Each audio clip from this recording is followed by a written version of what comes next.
Informatikos mokymas gali būti kūrybiškas ir smagus. Adresu manovedliai.lt rasite lengvai pasiekiamą informatikos ugdymo sistemą, skirtą 1–8 klasėms. Platformos viduje moduliai nuo skaitmeninio raštingumo iki Scratch ar 3D modeliavimo. Vedlių ugdymo sistema patogi todėl, kad mokytojams nereikia galvoti apie pasiruošimą pamokoms. Kiekvieno modulio viduje mokytojas jau ras visas užduotis skirtas pamokai. Mokytojos ugdymo sistemoje taip pat pasitinka ir vaizdo įrašai. Sėkmingai pamokai ir sklandžiam mokytojų mokymuisi, vaizdo įrašuose mokytojai ras visą reikiamą pagalbą skirtą atlikti pamokoje esančioms užduotims. Geriausia tai, kad kiekvienas mokytojas ir mokinys gali mokytis savo tempu.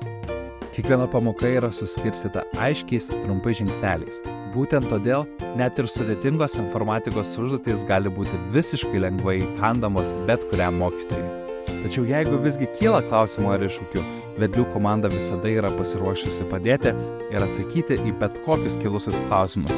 Tai reikia paspausti pagalbos mygtuką esantį platformos viršuje. O kaip atrodo pamoka mokiniams? Su mokiniais tai reikia pasidalinti pratybų koduką. Su pratybų kodu moksleiviai gali matyti visą pamokos turinį ir atlikti joje esančias užduotis. Paskutinėme žingsnėje mokiniai gali įkelti savo atliktus darbus, o mokytojai juos įvertinti. Smagiausia tai, kad tokios pamokos tampa mokinių mėgstamiausiomis, atnešančiomis džiaugsmą į klases. Tikimės, kad šis video padėjo suprasti, kas yra vedlių platforma. Tačiau jeigu turite daugiau klausimų, kreipkitės labas@vedliai.lt. Vedliai. Sukurta patirti mokymosi džiaugsmą.